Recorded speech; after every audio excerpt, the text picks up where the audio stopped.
watch analysis news. I mean, they put out two videos that I loved. One was the Afghanistan debate, which we'll get into, but the inflation one was even more interesting. So Paul Jay hosted a political economist by the name of he's called Mark Blyth. Mark Blyth. So he's Scottish American. Oh, sorry. I thought, by the way, I thought you knew about him before we. I Okay, had that's it. seen him He's once or twice, but yeah, I he hadn't has seen his him own one. YouTube channel. They Oh, talk really? about economy every week, and yeah, he's a very good economist. He's a very fantastic Yeah, Scottish economist. He's and, very accent-wise. Yeah, get like you need to listen to him a bit to get a hang of it, but for he's sure. good. And he teaches at Brown University, I believe. So this video was all about inflation, and he pretty much comes.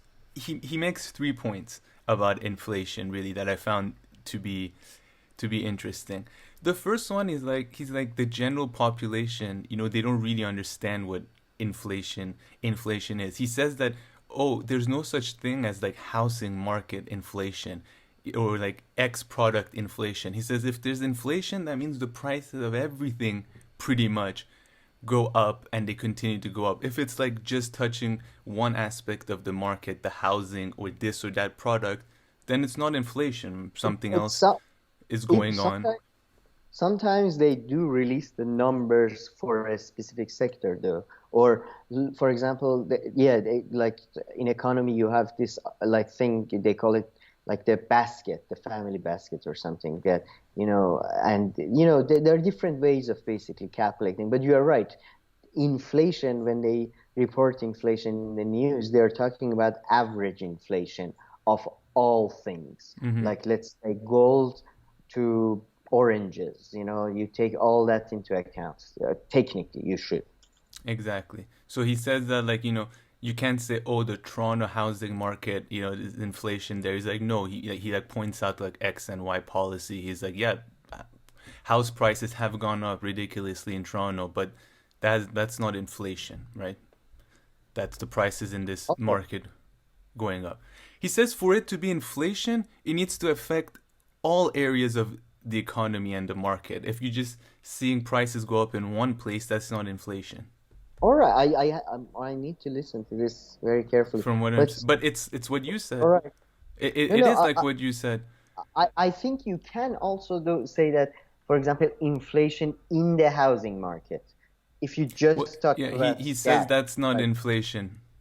He says Yeah, like in that's what I. economics Yeah, that well, from what I understood, really like yeah, yeah. political and I mean, economy, this is as far as my understanding goes. So yeah, and to be maybe the, sure, I'm pretty sure he's probably more right than I am. But I Mhm. thought you could. All right, I thought you I could mean segment based this. on what I understood. So maybe others can also write in the comment section and let us know what you Yeah, think, and then maybe he. after you I watch the mean, video. he's like him. He reminds me of somebody else that I can't remember right now. But he's so technical. Oh, Dylan Rattigan. Really? They're You so. found no, he wasn't technical like that too much. Really? At I least on find this them. video. Yeah, well, I sometimes find him to be so technical with his terms, and because it's economy and Yeah. markets and all that, sometimes I get confused. But he I, said, I, I yeah, he does a great back and forth with Naomi Klein, I think, and I listened to that and I got a bit confused, to be oh, honest, because interesting. two major economists talking, and you're like, what? So Well, he yeah. says that he's a leftist himself, but whenever he's like doing his work and stuff, he tries not to let his views like, distort his work. So then the second point that he makes, which really leads to the third one, which is the main point why they make this video about inflation, he says that inflation is not really a threat in the US and pretty much in like the EU. So developed countries, his like inflation is really not a threat. So he gives the example of Turkey. He says this is why inflation is happening in Turkey and is a huge issue. And then and also what he was saying about inflation. If you take like the example of Iran or something, I think when there's inflation, it affects like a lot of areas, right? It's not in just like one sector, right? It affects like prices of all kinds of food and other Well, that's the equipment thing, and everything. because I live in a country where inflation is so discussed, and usually it's such a part of our life. It's Yeah, but usually, first of all, it hits everything, but it doesn't hit everything equally. That's the thing. Yeah. You know, like food prices, government tries to keep down, Yeah, for no, of example, course. while house prices or price of like precious metals tend to go out of control. You know, the increase is not equal between the two. So, but I would agree definitely. So he said inflation is not a problem in like Western countries. That's what he was More or saying. less, more or less. So here, let me Yes, complete I his definitely argument if you because yeah. inflation has been about 2% or something for the last 20. So it's been very because you need a bit of inflation for growth anyway. Mhm. So otherwise, you get into deflation. So that's And pretty much the reason why they had this whole conversation is because so there's been Biden's infrastructure spending and his COVID yeah. relief bill, and so he says that Larry Summers has come out and said that Ah, there's a 30% chance that there'll be inflation.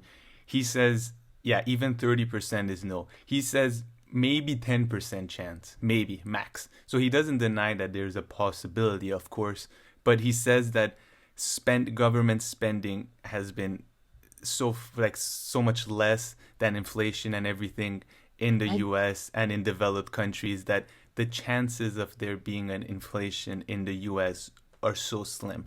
So that's pretty much the context behind the video. I mean, yeah, it's an idiot. Larry Summers is an idiot. He's Yeah. been wrong about everything all his life. He's not a. I can't believe he's like. I don't know if he can call himself an economist. Then I don't know. Any person who has a laundrette is an economist as far as I'm Yeah. concerned. But no offense, like to people who own laundrette, every offense to Larry Summers. But so he's been wrong about everything. But that's the old bullshit argument of liberal neoliberals that if you 100%. stimulate the economy, then people have money in their hands, so they'll go buy, and then people think people have money in their hands, so they'll push up the prices, blah blah blah blah. But that may happen in certain scenarios, but right now people don't have enough. Like people don't have enough in the U.S. to live on, right? It's not an issue that they don't like. There is going to be a problem, like they're going to save the money and not spend it, or you know, and it's an idiotic argument, I think, at this point. Exactly. And yeah, so Yeah, exactly. And he keeps on saying like show me the mechanisms, like point to me the mechanisms why there could possibly be inflation in the US or in yeah, or in EU countries even, he says. But yeah, I found this to be awesome. I love political economy like videos and stuff, although my understanding political, like is British good. political Yeah, economy, because he's like American political economy is much more empiricist and positivist, but he comes hmm, from the school that is much more about political economy. Like I yeah, love no, that. very Yeah. true. Yes. Okay, so the analysis news had another debate, a kind of impromptu debate, because Lawrence Wilkerson, who used to work for the Bush administration, he was the chief of staff for Colin Powell, and then and Phyllis Bennis, who works in some kind of think tank. I would characterize her as a leftist when it comes to foreign